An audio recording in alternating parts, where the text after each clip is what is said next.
Bugün Anadolu Ajansı analiz sayfasında yine Uçum'un bir yazısı çıktı. Bu yazı aslında bir kez daha Sykes-Picot aklını, kafasını güncelleme çabası olarak görülüyor. Yani bir kez daha bölgede Irak, İran, Suriye ve Türkiye söz konusu edilerek bu dört parçadaki Kürtlerin geleceği ve kaderi üzerinden bir kalemle yine çerçeve çiziliyor, bir ayar verilmeye çalışılıyor. Şimdi bu çok anlaşılır bir durum. Yani neden anlaşılır bir durum? Tırnak içinde söylüyorum ama egemenler bakımından Türkiye'li yöneticiler, Türkiye yönetici erki bakımından bir yandan kurulmuş bir masa söz konusuyken Suriye'deki her olumlu gelişmenin, her Kürtler lehine kazanılmış hak ve özgürlüğün, Suriye yönetimiyle SDG arasında atılmış her imzanın realize olmasının Türkiye'deki gelişmelere de etki yapacağını fevkalade bilmektedirler. Türkiye başından beri aslında bunu çok kaygıyla, kendi hesapları bakımından kaygıyla izledi. Suriye'de Kürtler ne kadar çok kazanım elde ederlerse bunun Türkiye'deki çözüm sürecine, Türkiye'deki gelişmelere teşmil edilebileceği, böylesi bir bilinç, böylesi bir birikim, böylesi bir arzu ve bunun da bir toplumsal hareketin daha da güçlü olduğu Türkiye gibi bir coğrafyada kendisi bakımından büyük bir handikap oluşturacağını düşündü. Yani demokratikleşme zihniyeti bakımından farklılıklardan tabii söz etmek mümkün. Tarihsel birikimlerden kaynaklı, her ülkenin halklarının birikiminden kaynaklı. Türkiye'deki sosyo-siyasal, politik birçok yanıyla çok farklı bir gelişim söz konusu. Her ne kadar iktidar bugün tam bir despot yönetim tarzıyla egemenliğini istikrarla sürdürmek istese de buna müdahale eden ciddi bir şey var. Dolayısıyla bu şey kırıldı. Yani esas olarak biz oralardan bakmalıyız. Yani biz esas olarak benim kaygım, benim dikkat çekmek istediğim yan kusurlarımızı görmeden hareket etmemeliyiz. Eksiklerimizi, zaaflarımızı doğru tespit etmezsek, geriye bakarak yapmadıklarımızdan dersler çıkaramazsak bugün oturduğu olan masadaki muğlaklıklarla beraber bizim yarın yani her biri bedellerle mücadeleyle imzası atılmış o hakların hiçbirisinin mücadele etmeden yarın gerisi unutularak, arkası unutularak realize olamayacağı, onların kazanıma dönüşemeyeceği endişesinin taşınması gerekiyor. Evet. Yani çünkü ortadaki şey bu başında sizin sorduğunuz soruya da bağlı olarak 29'unda imzalanan şey birçok muğlaklıklar taşıyor, birçok açıklar taşıyor. Yani aslında şöyle bir şey, yani aslında şöyle bir şey, bir cümle söyleyeyim. Yani yazılmış bir metin var ama Şam hükümeti Türkiye bu metni, bu mutabakat metnini farklı yorumluyor. Suriye Demokratik Güçler özerk yönetim farklı yorumluyor.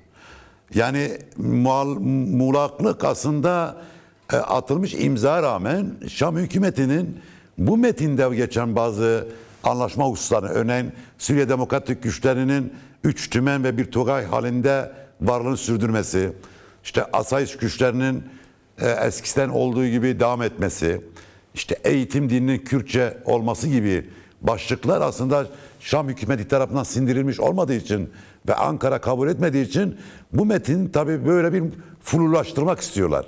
Yani böyle bir algı yaratıyorlar, bir psikolojik savaşla yürütüyorlar. O nedenle gerçekten çok doğru söylüyorsunuz. Yani bu saat itibariyle yarın ne olacağını tekrardan savaşı başlayıp başlamayacağını bilemiyoruz. Evet. Evet, kesinlikle böyle. Yani bir Suriye kaynaklı, HTŞ kaynaklı haberlere, oradaki ruh haline, oradaki söyleme, onların içeriye manipüle ettikleri haberlere bakıldığında başka bir tablo okuyorsunuz, başka bir durum okuyorsunuz. Yani YPG mevzusundan tutun, eğitim meselesine, Kürtlerin dil, kültür ve entegrasyon meselesine hala kafalarında SDG'nin entegrasyonu, özellikle silahlı güçlerin entegrasyonu konusunda bireysel entegrasyon mevzusundan söz ediliyor. Yani oralarda söz edilen şeyler bizim burada yani bizim niyetlerimiz, yaklaşımımız, demokratik oluşumun gerekliliklerine dair şeyimizin bir kıymet harbiyesi yok onların nezdinde. Türkiye'nin nezdinde de bunun bir kıymet harbiyesi yok. Tam aksine yani bir nefes alma ihtiyacı duydular. Çünkü çok ciddi bir tepki ortaya çıktı. Yani siz yine soruyu Sinan Hocama da sordunuz. Yani orada kalkarak ben de gerçekten dünyada çok müthiş beklenmedik bir şey ortaya çıktı. Her ülke hükümetinin içinde, hükümetlerin içinde, iktidarların içinde, yani bırakın iktidarların, muhalefetlerin bu meseleyi parlamentolara getirmelerini, Avrupa Parlamentosu'nda, konseyde, Amerika'da, kongrede ve benzeri alanlarda yani demokratik hareketin gelişimi, buralar üzerinde yarattığı baskı, yani bir anda Türkiye'de burada önce her televizyon kanalları birer savaş karargahı gibi ellerinde değneklerle yani bir yenilgiyi, kendi zaferlerini HTŞ'ye övdüler ve benzeri. Şimdi buralarda da bir durulma bir şey söz konusu oldu. Çünkü Türkiye'de, bölgede yani 4 parçada ve Avrupa'da, dünyada demokratik bir kamuoyu ortaya çıktı.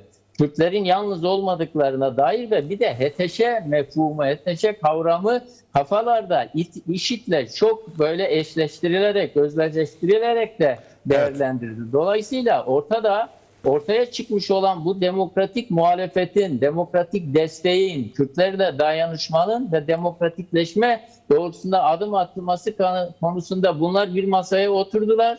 Böyle bir sözleşme ortaya çıktı. Ama bu sözleşmenin realize edilmesi yarından itibaren başlayacak ama birkaç günlük yani imzalandığından bugüne kadar olup bitene baktığımızda, sahadaki gelişmelere baktığımızda işte bunun emarelerini göstermiyorlar. Buradan bir şey olumsuzluk yaymak niyetinde olduğum için bunları söylemiyorum. Elbette yarın durum değişebilir, karşısına şeyler konabilir ve benzeri gibi, dünyanın gözü de orada. Ama burada bir garantör, yani işte katılan sözleşme yapıldığında katılan masada bulunan ülkelerin hiçbirisi garantör de değil. Yani bu dolayısıyla Türkiye ve Şam'ın hala elindeki kozları dilediği gibi kullanma noktasında aslında, demokratik bir eğilim göstermeyeceğini bilerek hareket etmekte yarar olduğu kanaati taşıyor. Bu süreç çok kritik bir süreç. Yani Orta Doğu gibi bir alanda İran'a yönelik ne olacağını tam kestiremediği, İsrail'in hesaplarından Amerika'nın hesaplarına kadar birçok iç içe geçmiş faktör söz konusu. Şimdi biz yani az önce garantör devletler olsun gibi bir şey söyledik. Sonuçta biz aynı zamanda Paris'teki anlaşmayı beraber yapanlar da bu ülkeler. Yani buradan şeyi söylerken yani sözlerine sadık kalmaları gerektiği noktasında bir şeye dikkat çekmek istiyoruz ama şunu da bilmek gerekiyor. Sonuçta bu ülkeler uluslararası düzeyde emperyal hesaplar içerisinde olan ve bunu hiçbir dakika bile unutmayan şeyler. Fakat dünya halklarının mücadelesi, demokratik hak ve özgürlükler, iktidarlar üzerindeki baskılar da sonuçta beyhude baskılar değil, beyhude işler değil. Yani dünya aynı zamanda işçi ve emekçilerin, ezilenlerin, mazlumların, mağdurların bir mücadelesiyle sonuçta belli şeyleri engelliyor ve belli kazanımların korunmasını sağlamış oluyor. Şimdi Orta Doğu'da Rojava'nın korunması, Rojava'nın demokratik statüsünün muhafaza edilmesi, Suriye ile birlikte oturulan bu masanın başarıyla halklar lehine. Çünkü bu aynı zamanda Suriye halklarının da lehine olacaktır ve orada takip edilen her düşünce, her yaklaşım, realize edilen her gelişme aslında Suriye halklarının tümü, Araplar bakımından, diğer halklar bakımından da ortaya bir örnek çıkaracak. Dolayısıyla baskıyla, despotizmle, İnkarla Kürt halkını ve bölge halklarının diğerlerine yaşam hakkı tanımayan zihniyetle bir yere varılamayacağını biliyoruz. Evet. Bizim açımızdan büyük bir avantaj, halklar bakımından büyük bir avantaj. Dolayısıyla önümüzdeki günler geçmişten dersler çıkarılmış olarak ama hiçbir şeyi açık da bırakmayacak biçimde halklara müracaatı, halklara başvuruyu, dünya demokratik kamuoyuna var olan gelişmelerin seyrini sürekli aktaran, sürekli destek, sürekli ilişki içerisinde olan medyayı, sosyal medyayı, diplomasiyi daha doğrusu yani bu aslında hem Türkiye'deki masa hem Rojava'daki gelişmeler Kürtler bakımından diplomasinin, muhataplık meselesinin tarihsel bakımdan hiç olmadığı kadar yeni bir aşamaya eriştiğini gösterdi. Burada tabii ki kusurlar, eksikler, her şeyin bu kadar kuşatılmışlık, bu kurtlar sofrasında her şeyin dört mamuru bir biçimde yürümeyeceğini bilmek mümkün. Ama bunun hiçbir aşamasını boş bırakmayacak biçimde ve dünya halklarına, bölge halklarına, onların geleceğine dair bir sorumlulukla hareket ettiğini de bilerek. Yani sadece orada Kürtler kendi sorumluluklarıyla hareket etmiyorlar. Ondan mümessil değiller. Evet. Aslında dünya halklarının dikkatleri de orada. Sol ve sosyalist, devrimci, demokrat, tüm işçi ve emekçiler, tüm demokrasi isteyen dünya halkları bakımından önemli. Bu bakımdan hepimize sorumluluk düşüyor.